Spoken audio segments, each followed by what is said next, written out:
Baik, kita mulai. Assalamualaikum warahmatullahi wabarakatuh. Alhamdulillah wassalatu wassalamu ala Rasulillah wa ala alihi wa sahbihi wa man tabi'ahum bi ihsanin ila yaumil wa la haula wa la quwwata illa billah amma ba'du.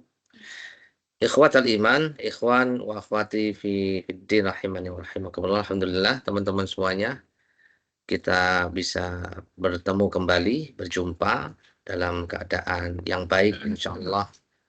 Karena apapun kondisi kita, insya Allah baik bagi orang yang beriman. Dan kita sedang menata keimanan kita. Supaya kehidupan kita selalu dalam keadaan baik. Orang beriman, kata Nabi SAW, ajaban li amril mu'min, inna amrahu kullahu khair, wa laysa dzaka illa lil mu'min. Menakjubkan perkaranya orang beriman, dan tidak didapatkan kecuali hanya pada orang yang beriman. Idza asabatu sarra syakara fakana khairan lahu wa idza asabatu dharra fakana khairan lahu. Jika dia mendapatkan kebaikan, kenikmatan, dia bersyukur, baik untuknya. Jika dia mendapatkan musibah, dia bersabar. Hadis riwayat Muslim. Jadi, gimana kabar antum? Baik. Alhamdulillah alladzi bi nikmati tatammis sholihat, atau alhamdulillah ala kulli hal. Pokoknya alhamdulillah, kita bersyukur kepada Allah Subhanahu wa taala. Syukur, kemudian sabar. Ya, alhamdulillah. Antum sekarang kondisinya bersabar apa bersyukur? Bersabar. Bersabar. Bersabar dan bersyukur. Ada sabarnya, ada syukurnya. Alhamdulillah, kita masih jumpa. Sudah berapa dekade kita tidak ketemu. Ahlan, waalaikumsalam warahmatullahi. Kapan terakhir ya Ana di sini, Mas? Kemarin sebelum Ramadan bersama. buka bersama. Iya. Setelah itu enggak pernah ke sini. Mana aja Ustaz? Iya, pas ngajakin jalan juga nggak bisa hadir. Iya. Syawal, berarti Syawal enggak ada ya? Ada. Syawal. Pas Terus apa? pertama kesini ada KIP. Apa itu? Apa itu? Bulan April. Bulan April ya? Bulan April ya? Sempat kesini ya, kesini. Maret, April loh. Berarti ke sini sempat sekali ya? Iya. Benar. Kalau nggak salah 2 kali. Oh, 2 kali. Dua kali Oh, April. April ya? Murojaah enggak boleh. Justru enggak boleh malah. Murojaah itu semua kakak enggak boleh kecuali saya sekali itu. Sekali rekaman baru share rekaman. Enggak boleh karena dikasih proyek. Dikasih, iya betul, MPA itu ya. Pertama sekali. Itu karena apa ya? Itu karena saya nggak boleh juga itu bikin modul itu. Tadinya saya mau ngisi juga, tapi nggak boleh itu. Ya, akhirnya dihandle sama Ustadz sekali betul. Ya mohon dimaklumi, Ustadznya 1, tapi ngurusin 3 cabang, tapi pusat ada 1, berarti 4 tuh. Nah, cabangnya 3, pusatnya 1. Ya. Pusatnya di rumah, itulah pusat kita. Lah antum memang nggak punya kantor pusat. Mabes lo itu di situ. Markas besar itu. Gimana? Kita kan cuman gitu, kasih laporan aja ya. Gaji sudah turun gitu kan. Kasih semua. Sebagai jalur Iya. Berarti antum berapa cabang? Ini banyak cabang-cabang dia. Oh, 1 ya? Oh, pas. Baik ya, alhamdulillah. Mas Agung sehat antum? Tambah ganteng antum ya. Akhwat, siapa aja nih akhwat? Ada berapa orang? Masya Allah. Gimana sehat? Alhamdulillah ya. Satu izin di depan ya. Iya, nggak apa-apa. Siapa? Satu. Pak Nanti ya. Oh iya, bagus. Tadi udah izin beliau. Berarti tujuan izin tadi karena tunggu ya. Nah, itu beralasan bagus itu. Iya, online. Baik.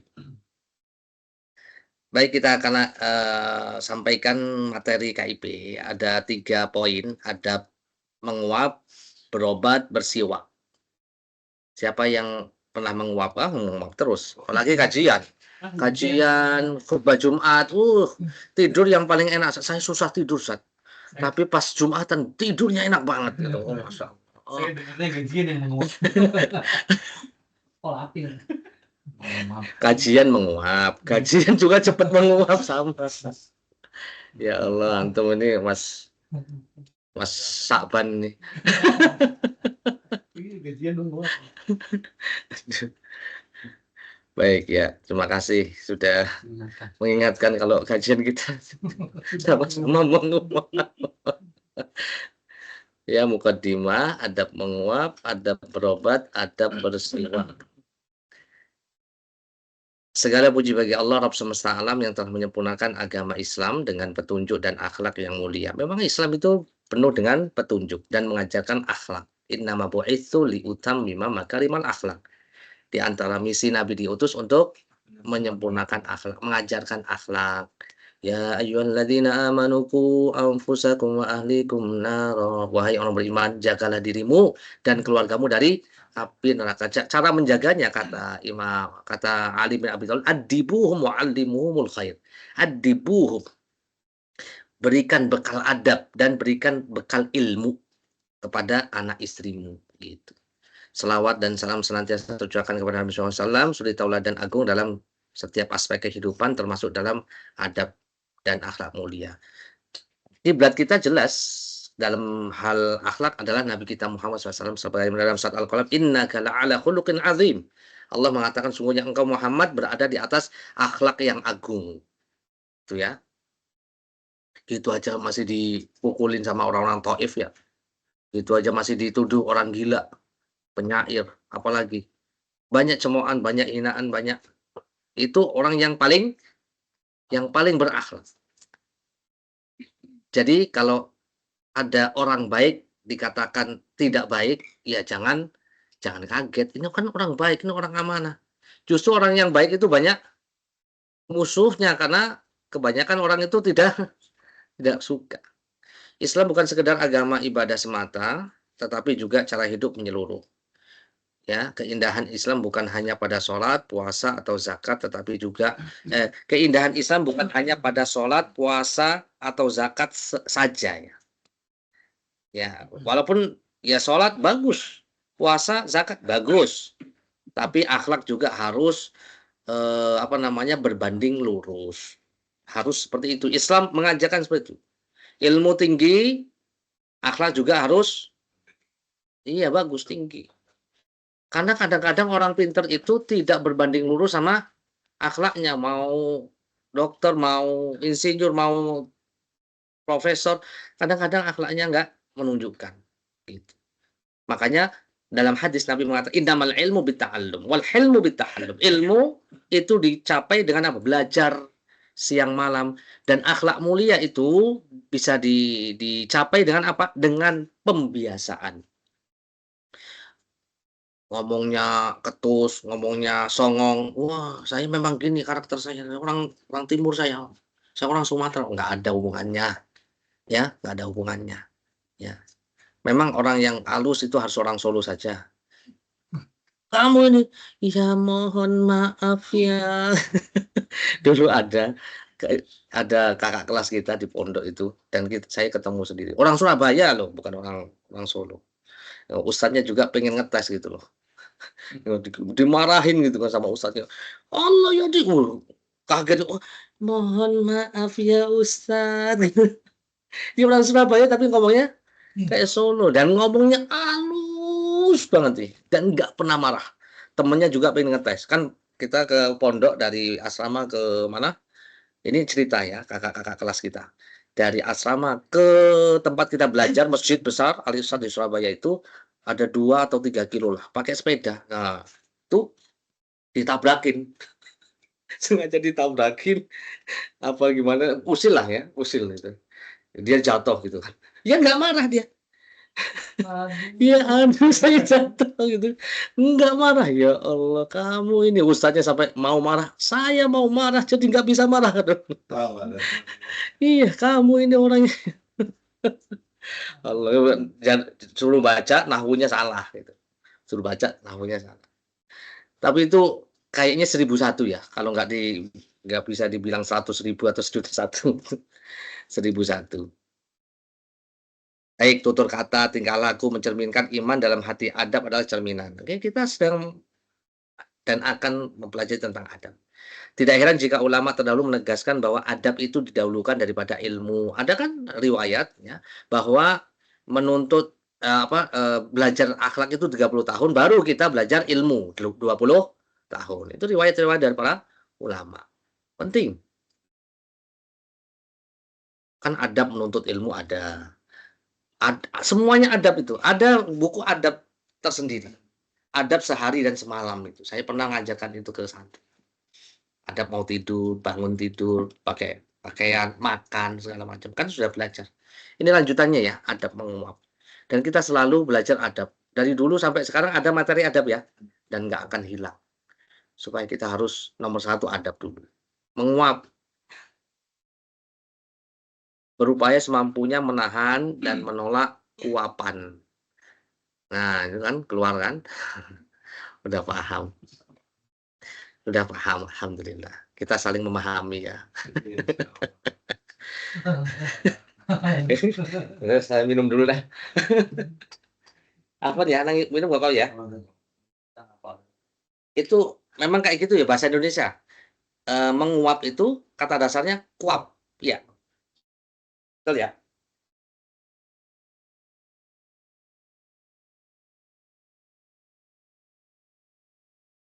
Seseorang harus menolak, mengalahkan, menahan kuapan.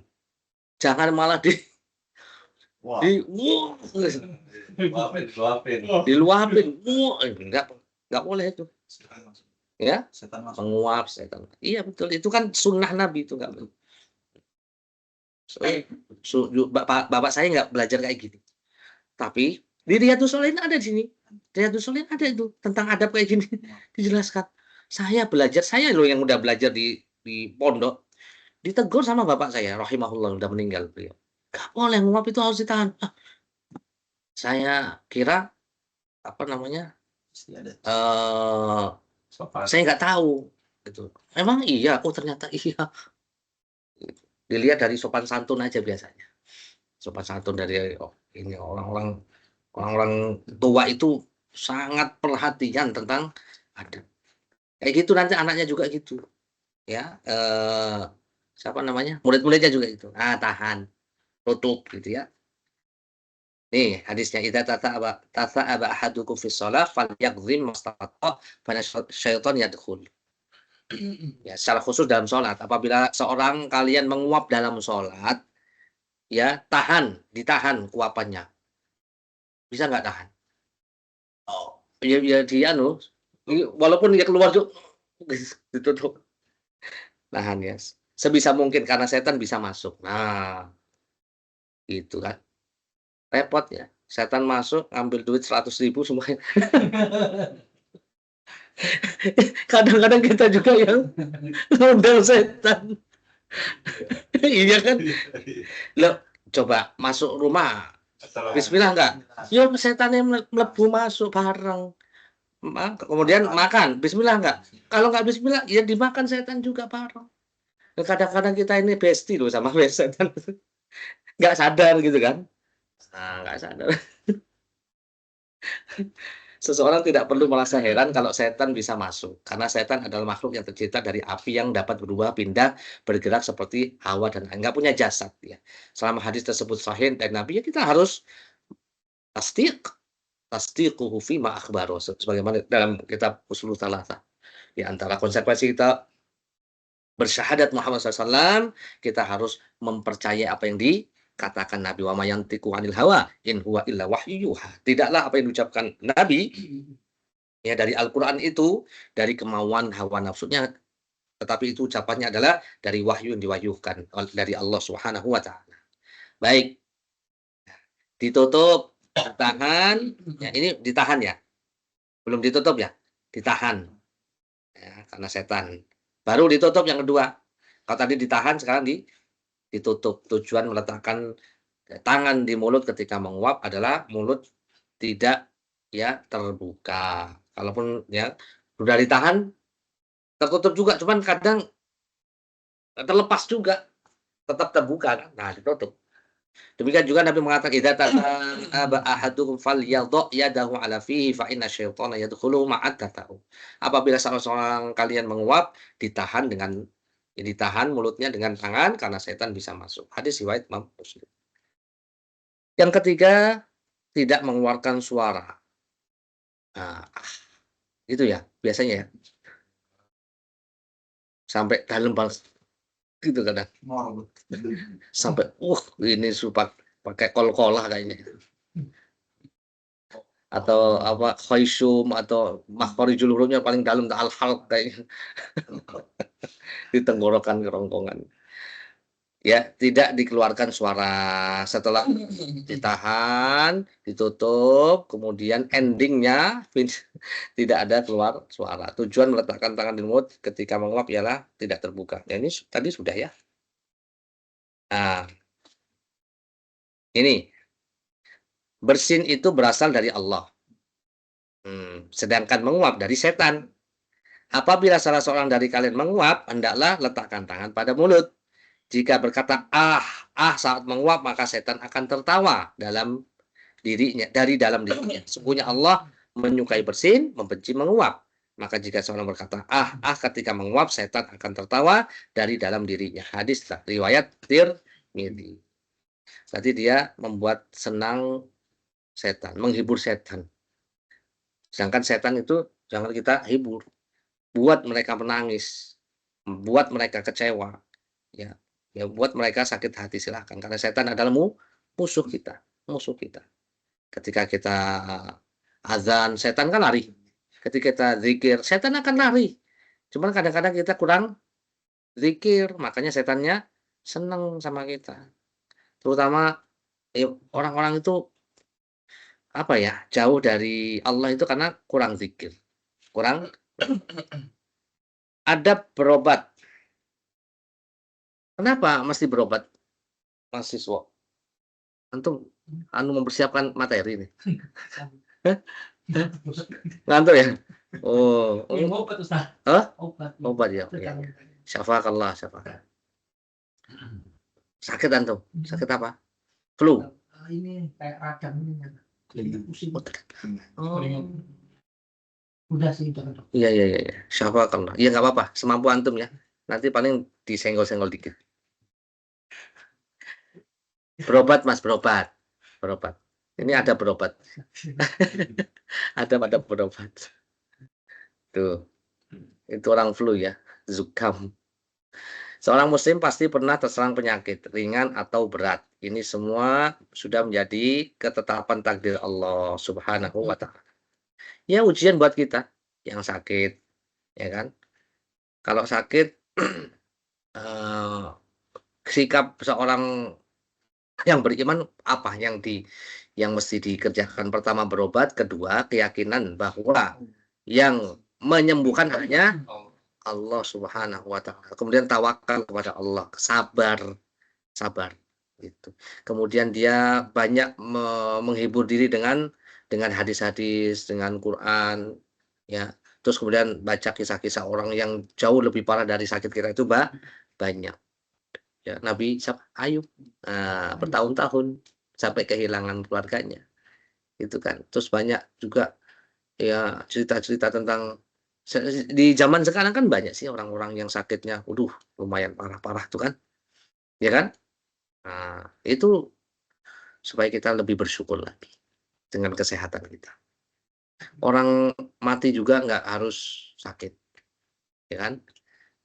Itu juga hiburan. Kadang-kadang ada yang sudah kena kanker stadium 3, stadium 4, ya kan? Mereka punya grup sendiri. Ini sesama pasien loh. Komunitas betul. Komunitas. Ya, ternyata orang sana sudah meninggal. Iya, mereka kayak keluarga. Itu saling support. Kanker. Ada yang gini, katanya kalau ada orang penyakitnya ini terus pakai amal ini gimana bacanya? Ini masih yang guru wa kamu ini katanya bisa sembuh gitu. Gimana? Iya. Itu apa yang dibaca itu? Salah satu ayat. Salah satu ayat kan? Ya, apa ini? Dolang tuh. Ada suara baterainya? Enggak kan? Enggak. Enggak, intinya kalau baca Al-Quran secara umum Quran itu adalah syifa. Wa nunazzilu minal Quran ma huwa syifa wa rahmatul lil mu'minin. Kita turunkan Al-Quran sebagai syifa, sebagai obat. Ya bisa dibaca untuk ruqyah. Nanti ada berobat diantaranya dengan ruqyah syar'iyah. Ya, ruqyah syar'iyah. Selama bukan ruqyah bid'ah atau ruqyah syirkiyah yang syirik, enggak apa-apa. Yang dibaca Quran insyaallah ruqyah. Baca Al-Fatihah aja loh. Al-Fatihah itu termasuk ruqyah. Baca apa yang mudah dia baca dan dia yakin langsung minta sama Allah. Gitu ya. Tapi jangan minta saya ruqyah. Kemarin siapa yang minta saya? Saya pernah ruqyah ya. Saya yang nggak kuat. Saya pernah ruqyah orang. Ustaz, ruqyah, ya udah sini ruqyah. Kayaknya dia halusinasi itu. Kayak memang gangguan. Sayanya yang nggak kuat. Ngerokok dia. Sayanya yang nggak kuat karena dia ngerokok. Waduh, saya nggak kuat. Dia sebulannya lebih kuat dia. Gitu. Ya, harusnya kan tahu lah gitu. Tapi saya memang nggak spesifikasi ruqyah, saya nggak seperti itu. Jadi nanti ada ahlinya, memang ada ahlinya, kemudian ada mereka itu apa, fokus, gitu. Saya lebih fokus ke sini, ke dakwah saja. Tapi sesekali dan saya ini, dulu ada saya minta diruqyah, kayak kena sihir gitu. Saya nggak mau. Punya pengalaman tuh. Di sana, di Setu. Ya teman dekat lah. Ini tolong teman saya minta diruqyah gitu. Akhirnya saya nggak bisa, yang lain aja, saya nggak biasa. Ustadz yang biasa atau yang akhirnya manggil ustadz yang lain, ruqyah. Ternyata setelah beberapa bulan itu baru tahu, dia itu pura-pura disihir, pura-pura kesurupan, ya kena prank deh lo gitu kan. Iya kayak gitu kadang-kadang. Iya, dia punya masalah sama suami. Nah, gitu, suaminya gitu, dia pura-pura gitu, ternyata dia selingkuh gitu. Yang ini salah satunya pasangannya, pura-pura dikena guna-guna segala macam. Ya, kan tuh. Dan saya selalu sarankan gitu, ruqyah mandiri. Itu lebih lebih kuat dan tidak ketergantungan, kan tawakal aja sama Allah, tawakal ala Allah. Ya, kecuali kalau ada yang mau ruqyah, artinya nggak ngundang. Saya ini, ya silakan nggak apa-apa. Nabi pernah diruqyah ya oleh malaikat Jibril karena dapat sihir dari seorang Yahudi. Lanjut ya. Apa tadi? Ada berobat, luruskan niat orang sakit itu eh, berniat apa? Menjaga kesehatan. Untuk apa? Untuk ibadah. Ya sehat untuk ibadah. Cara bersyukur dengan kesehatan itu dengan ibadah.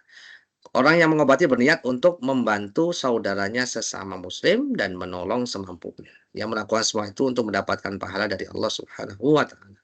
Melaksanakan perintah Allah dan Rasulnya agar seorang muslim memberikan manfaat kepada saudaranya sesama. Wa ta'awanu 'alal birri wat taqwa wa la ta'awanu 'alal itsmi wal 'udwan. Tolong-menolong dalam kebaikan dan takwa, tidak boleh tolong-menolong dalam dosa dan permusuhan. Ini ada pertama apa tadi? Luruskan niat. Ya, antum sakit pengen sehat, sehat. Sehat pengen sakit? Ya enggak juga. Yang sakit pengen sehat, yang sehat pengen tambah sehat. La in syakartum la azidanna. Kadang-kadang kita sehat kurang apa? Kurang bersyukur. Coba cara bersyukur ketika orang sehat pertama kali bangun tidur apa? Alhamdulillahilladzi ahyana ba'da ma amatana. Alhamdulillah. Gitu. Setiap habis makan alhamdulillah. Banyak muji Allah Subhanahu, banyak berzikir kepada Allah, melakukan ketaatan. Lanjut, yang kedua, menggunakan obat-obat yang syar'i. Obat itu ada dua ya, syar'i dan kauni. Syar'i maksudnya apa? Obat-obatan yang diterangkan dalam nas Al-Quran maupun dalam hadis. Itu obat-obat yang ada termaktub ya. Tahu termaktub? Diajarkan secara syariat. Itu namanya syar'i. Ada yang tidak diajarkan secara syariat, tetapi itu Boleh secara kauni, boleh secara kedokteran medis, herbal, apalagi yang tidak melanggar syariat, namanya kauni, boleh. Kita berobat dengan cara syar'i atau kauni. Yang syar'i habatus sauda misalnya. Ini kan ada nasnya. Nabi mengatakan inna hadhil habbatas sauda'a shifaa'un min kulli da'in illa sam. Habatus sauda itu adalah obat semua penyakit kecuali kematian. Ya.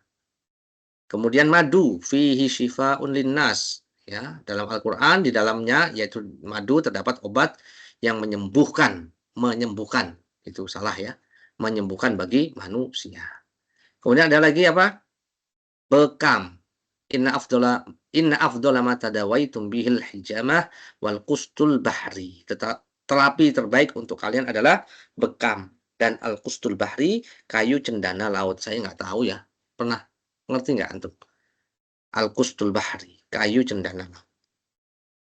Demikian juga berdasarkan hadis man ahraqa daman min hadhid dima fala yadurru alla yatadawa bi syai'in li syai'in. Barang siapa mengeluarkan darah dengan berbekam maka tidak akan memudaratkan jika ia tidak berobat dengan menggunakan obat lain. Tapi tetap ya cari tukang bekam yang amanah satu. Yang kedua memang mengerti paham. Yang ketiga memang sudah pengalaman apa namanya?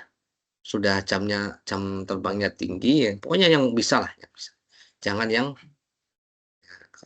kalau mau coba-coba ya belajar mungkin ya. Tapi kalau misalnya sudah sakit, pengen dibekam, cari yang betul-betul yang ahli.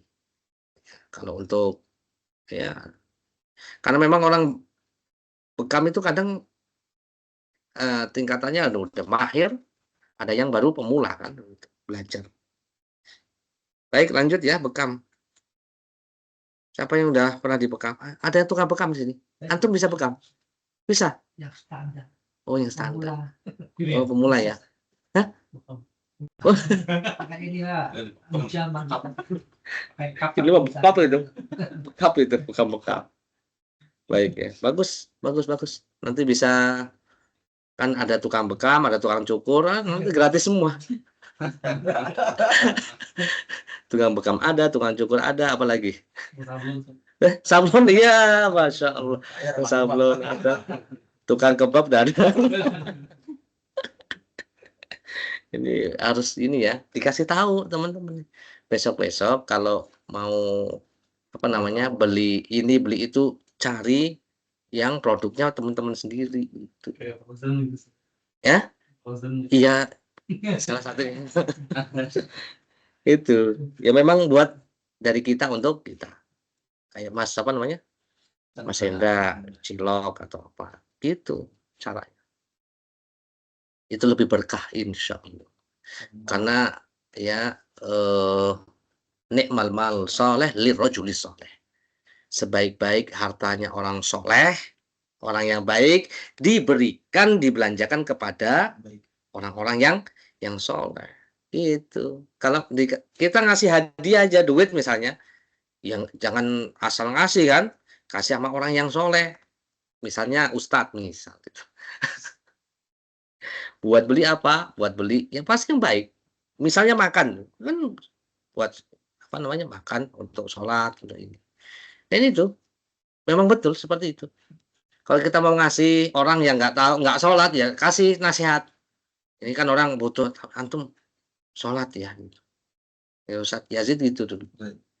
Ustaz Yazid itu ngasih ke talibul ilmi ke santri ke teman. Karena dikasih duit sama Ustaz Yazid rahimahullah kan dulu. Tapi dikasih pesan jangan lupa ngaji ya. Nah, iya benar. Insyaallah. Karim dia orang. Gitu. Suka ngasih dia. Dan banyak orang yang dikasih itu banyak. Banyak. Kan Palestina setiap bulan 15 juta kan. Setiap bulan 15 juta. Antum gajinya berapa? Setengahnya berapa? Beliau 15 juta setiap bulan. Ya, itu rutin ya. Lebih dari itu. Ya kan? Itu nggak diungkap semasa itu. Kalau setelah meninggal kita ungkap ya nggak apa-apa. Mau usah wafat. Ya khair insyaallah. Ya lanjut ya. Hina daun inai. tidaklah Nabi terluka atau terkena duri kecuali beliau membubuhkan al-hina pada lukanya. Nah, ini daun hina. Tidak ya? Apa ya hina itu daun inai? Antum tahu nggak? Ya itu di gambarnya itu ada nggak tahu Hana juga nggak paham. Apa? Punya dulu gitu. Oh, Dulu itu di- soroh itu. Daun apa ya di saya tuh Bukan itu. Balakasida namanya. Hah? Balakasida namanya. Balakasida. Iya. Sunda iya. Bahasa Sunda. Oh, kita kan bahasa Latin. Bahasa Latinnya apa nggak tahu. Balakasida itu Coba cari deh. Balakasida lapisan. Bukan daun pacar, bukan kan? Bukan. Al-hina daun inai itu. Kalau kita kena luka itu, kalau di mana? Di desa itu biasanya pakai apa? Daun pisang telutuh, daun pisang. Telutuh daun pisang atau yang itu emput, tahu emput nggak? Yang di apa? Pohon kelapa yang masih muda, ya, batang belarak itu loh, apa nih? Batangnya itu yang masih muda masih hijau itu ada yang warna coklat itu, dikerok, nah taruh situ luka tempel. Itu orang-orang desa itu keren-keren loh obatnya itu. Hah? Getah jarang kalau di sini. Getah juga. Getah jarang. Kita diajarkan kayak gitu. Orang anak-anak sekarang mana tahu, Daun sirih. nangis paling bisanya. Ya kita apa itu? Daun babadotan. Daun babandotan. Iya. Agratum Bonisianis. Oh iya. Apa Mas? Dibacain Mas. Jangan malu-malu dong. Suaminya interbus beda Pak. Oh. Itu pacar pukul ini itu dia. Iyalah, itulah pokoknya lah. Ala kulli hal. Begitu pula obat yang lainnya yang disyariatkan. Ada lagi. Nah, sekarang obat berikutnya ruqyah. Ruqyah itu bacaannya, bacaan. Ya. Nih. Ya, afwan. Ruqyah syar'iyah. Ruqyah syar'iyah yang disyariat masyru'ah itu yang disyariat bacaan-bacaan Quran. La ba'sa birruqa ma lam yakun fihi syirkun. Tidak mengapa ruqyah itu selama tidak mengandung kesyirikan. Ya bacaan-bacaan yang tidak syirik, baca Al-Fatihah, Al-Kafirun, Al-Mu'awwidzatain dan ya ayat-ayat yang lainnya. Ya. Aisyah radhiyallahu mengatakan Rasulullah pernah menyuruh kami meruqyah penyakit ain. Ketika melihat seorang anak perempuan yang sedang sakit, beliau bersabda kepada keluarganya bacakan ruqyah kepadanya karena dia terkena penyakit ain. Memang anak-anak itu sangat rentan ya. Dikit-dikit panas itu kan, sakit gitu kan. Ya sering-sering diruqyah. Kadang-kadang suka ngomong sendiri ngiko, saking panasnya gitu. Anak saya sering kayak gitu. Nggak usah kemana-mana dulu, nggak usah panik, langsung dipegang, bacakan. Ya, bacakan apa aja Al-Fatihah kayak Qul huwallahu ahad, apa ayat kursi, ya, ayat terakhir surah Al-Baqarah, ya bacain terus. Cepet. Walaupun memang sering kayak gitu lagi, tapi kita baca cepet juga nanti. Gitu. Dan anak-anak saking seringnya kayak gitu. Kemudian bekam itu disunahkan tanggal 17, 19, 21 Hijriah ya. Sekarang Muharram tanggal berapa? Hah? Muharram 18 Ustaz. 18. Jazakallahu khair. Saya semalam keluar, wah bulannya udah gede banget ini. Ini udah mau akhir nih. Nah, hampir kayak purnama. Udah selesai berarti purnamanya udah selesai. Jadi 17 itu 17 Muharram, 18 Muharram, 17 Muharram, 19 Muharram, 21 Muharram. Jadi Hijriyah. Ganjil. Ya kan? 17 sudah lewat. Ini 18 berarti besok 19. Bekam Mas. Bekam ya besok. 19. Iya kan ya Ustaz? Enggak ada jadwal bekam antum. Materi bekam enggak ada. Tanggal itu cuti semua. 21 Muharram. Jadi Hijriyah bukan Masehi ya. Beliau juga mengatakan khairu yaumin tahtajimna fihi sab'asyra, tis'asyra, 11. Ya, 17, 19, 21. Hadis riwayat Tirmidzi. Ya, sama. 17, 19, 21 Hijriyah. Muharram, setelah Muharram apa? Safar, Rabiul Awal, Rabiul Akhir, Jumadal Ula, Jumadal Al-Akhirah, Rajab, Sya'ban, Ramadan, Syawal, Dzulqa'dah, Dzulhijjah. Itu bulan-bulan itu maksudnya tanggalnya 17, 19, 21.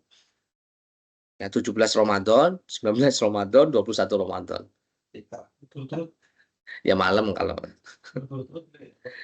ya. Betul-betul. Ya kalau memang dibutuhkan. Kalau memang dibutuhkan, kan dilihat kebutuhan. Lalu dilihat kondisi. Kalau memang. Tapi biasanya ada cara. Ya, benar nggak? Itu kan sebenarnya Ada cara. mengeluarkan darah Mm-mm. secara ilmiahnya Iya, iya. nanti diharapkan nanti akan Regenerasi. membuat dia terangsang untuk memproduksi. Ya mungkin di titik yang lain mungkin. Oh, titik lain. Bisa jadi kan? 17 di titik mana kepala, 19-nya di titik yang lain punggung misalnya, 21 di titik yang lain. Kan tarifnya beda. Ada yang buka ya gitu ya? Nggak tahu saya belum pernah itu. Siapa yang pernah ke klinik bekam? Hah? Berapa? Berapa? Beda Ustaz tarifnya. Berapa Mbak? 10.000. Beneran 10.000? 70.000. Oh, Kalau 70. 50. Ada 50. Ya, ya. Ya beda-beda Jadi ya, mungkin tempat bekam.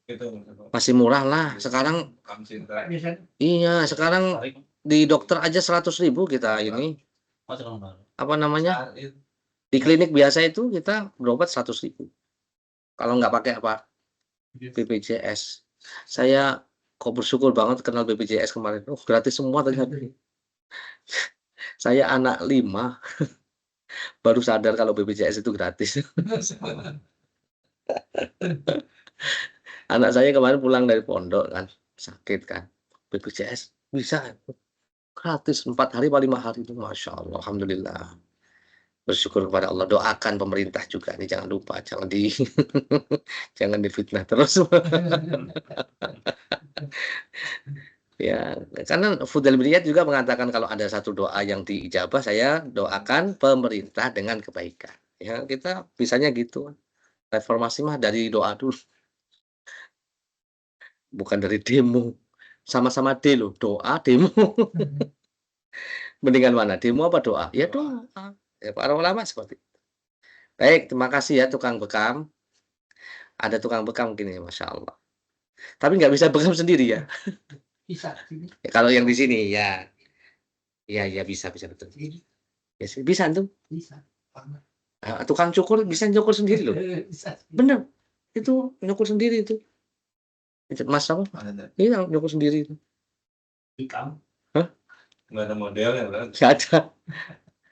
Yang keempat, tidak berobat dengan yang haram. Menggunakan apa yang haram? Contohnya, menggunakan khomer. Khomer bukan alkohol, ya.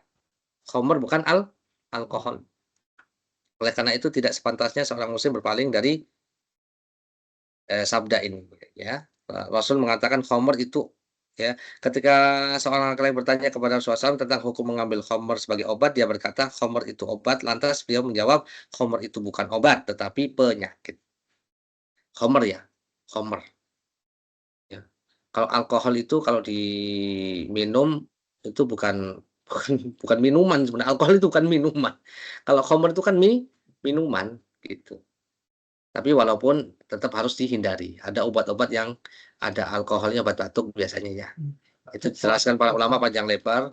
Itu melalui apa ya, alasan-alasannya tidak sampai haram. Tapi dalam fatwa MUI itu tidak melebihi 1%. Kalau masih 0, masih nggak apa-apa. Tapi kalau bisa dihindari. Gitu. Jadi alkohol bukan khamr. Kalau khamr itu memabukkan, kalau alkohol itu bisa mematikan itu.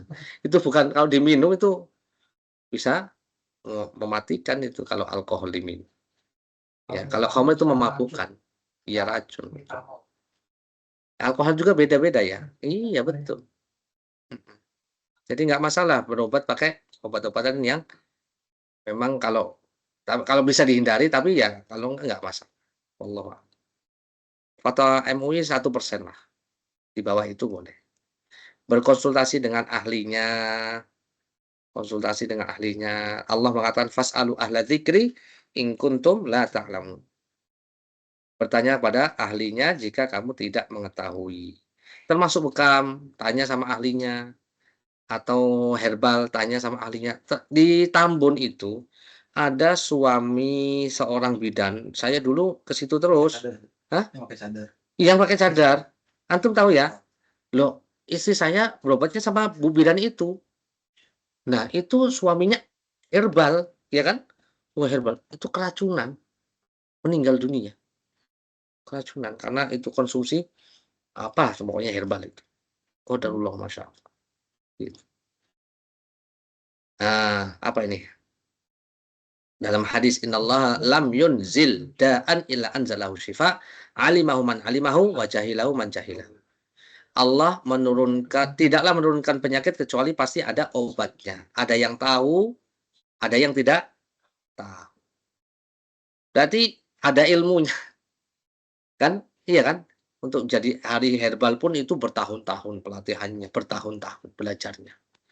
Belum prakteknya, baru belajar. Prakteknya bertahun-tahun. Hah? Sebuah herbal lah. Ada. Oh, masya Allah. Tahu. Oh, jadi nanti keluar itu apa? Es Bagian farmasi. farmasi. Ya bisa jadi es farmasi, es farm itu. Bisa kan? Bukan S1, S2. Oh, S2. S1-nya nggak ada. S1-nya paling farmasi. Oh, farmasi. Nanti ada herbal. Gitu. Masya Allah. Juga herbal D3 ya. Ulama yang ahli herbal kan kalau nggak salah Imam Ibnul Qayyim. Ahli, masya Allah. Lanjut, meyakini kesembuhan dari Allah Subhanahu wa Ta'ala. Ya. Allahumma rabban nas adhibil ba'sa anta syafi isfihi la syifa'an illa syifa'uk syifa'an la yughadiru saqaman. Itu di antara doa untuk orang yang sakit. Allahumma adhibil ba'sa, ya Allah hilangkanlah penyakit. Ya. Adhibil ba'sa. Anta syafi, engkaulah yang menyembuhkan. Ya, isfihi, sembuhkan dia. La syifa'an illa syifa'uk. Tidak ada kesembuhan kecuali dari engkau. Syifa'an la yughadiru saqaman. Kesembuhan yang tidak meninggalkan penyakit. Syafaqallah, yang biasa kita doakan, syafaqallah. Apa artinya syafaqallah? Semoga Allah menyembuhkanmu. Ya, syafaqallah. La ba'sa tahurun insyaallah. Itu artinya syafaqallah, semoga Allah menyembuhkanmu. Itu. Nah, dokternya juga gitu mestinya. Ya kan? Nih saya kasih resep obatnya ya, syafaqallah. Gitu. Harusnya gitu, dokter. Saya diceramain mulu sama dokter. Pak, anaknya berapa? Jangan banyak anak, Pak. Saya kesel banget sama dokter satu ini, tapi ya karena BPJS ya mau nggak mau. Kita dengerin ceramahnya aja dah. Saya berobat bukannya tambah sembuh, tambah sakit. Sakit hati. Ini orang kok, ya Allah, ya Allah. Nggak percaya banget sama yang ngasih rezeki. Ya Allah. Allah berfirman, "Wa maritu wa huwa yashfin." Ini ada dalam surat Asy-Syu'ara. Saya akan bacakan dari ayat ini.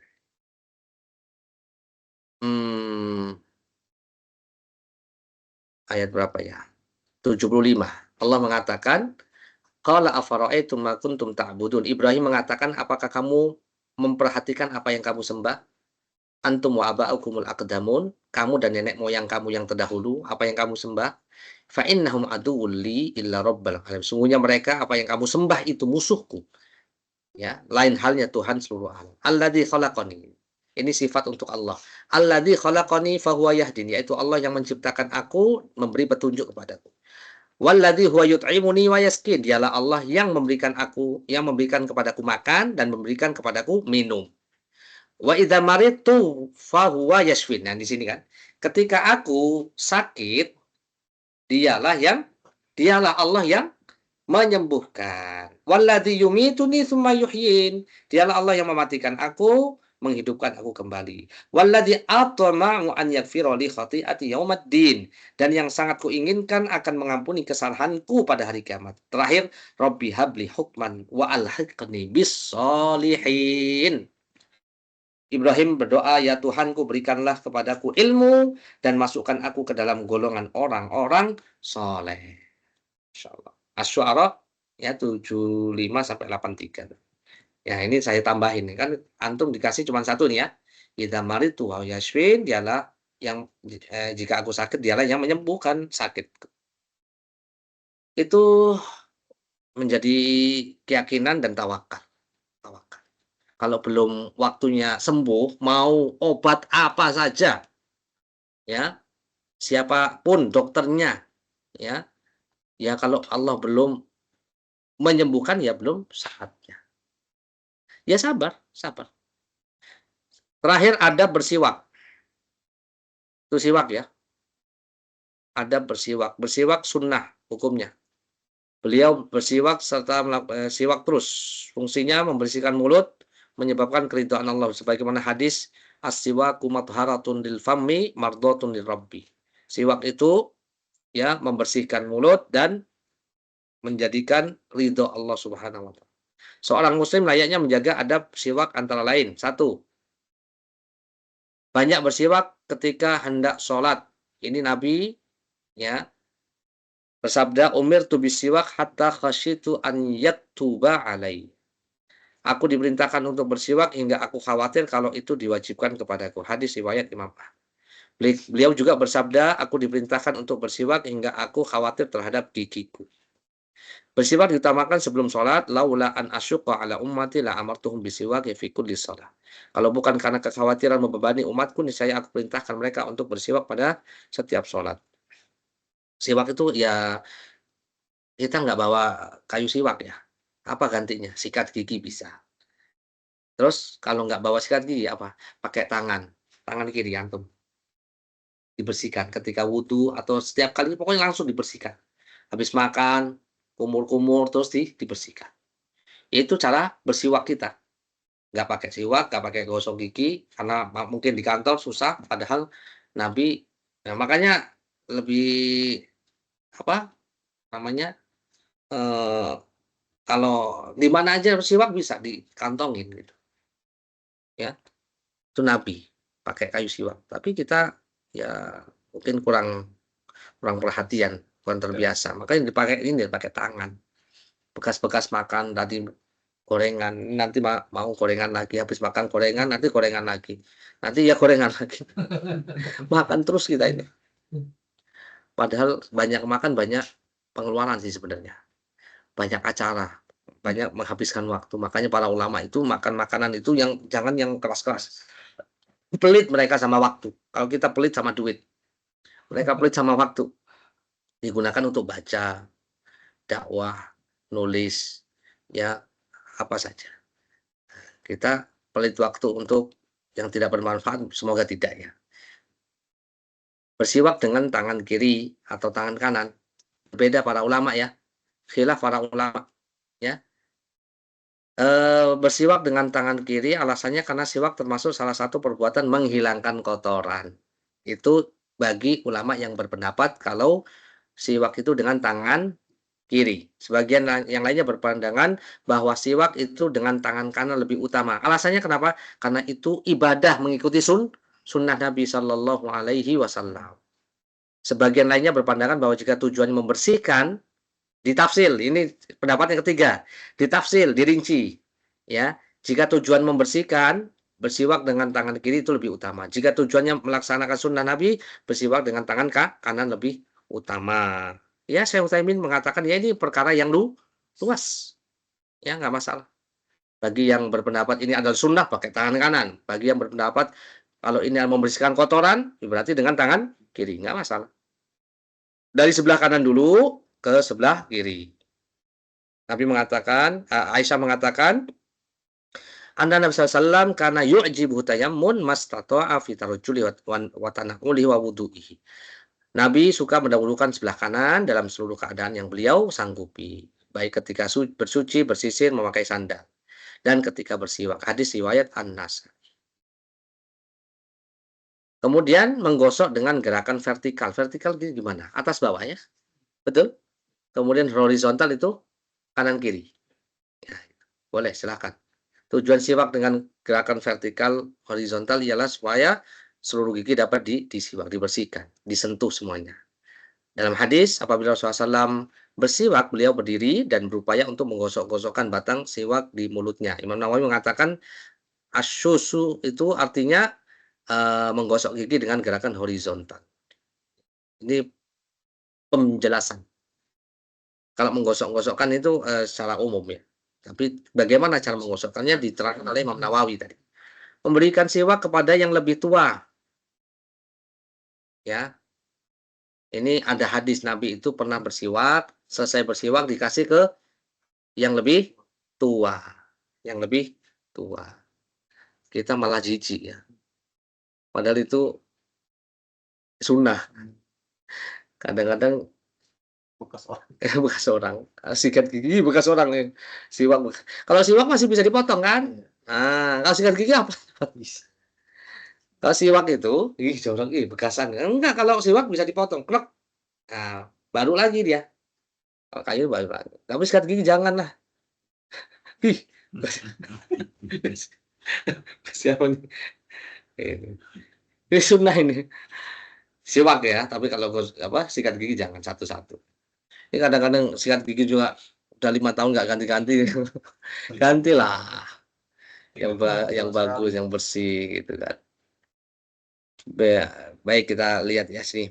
Beliau bersabda, aku melihat dalam mimpi, yakni ketika aku sedang siwak, tiba-tiba datang 2 orang laki-laki yang satu lebih tua dari yang lain. Lantas aku memberikan siwak itu kepada yang lebih muda, maka dikatakan kepada aku, beri kepada yang lebih tua. Lalu siwak tersebut aku berikan kepada yang lebih tua. Hadis riwayat Bukhari. Ini ada hadisnya. Ada hadisnya. Keistimewaan siwak dibanding pasta gigi yang pertama disukai Allah. Yang kedua mudah dibawa. Ya. Yang ketiga praktis. Ya. Gitu. Sudah.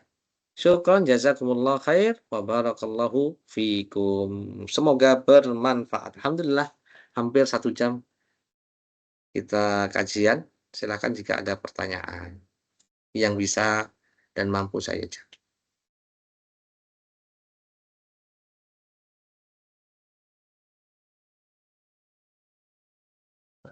Ya, silakan. Pak tadi kan Pak berobat itu kan dengan yang halal ya. Kadang dulu itu ada keyakinan orang tua bahwa untuk mengkonsumsi kelawar itu obat batuk.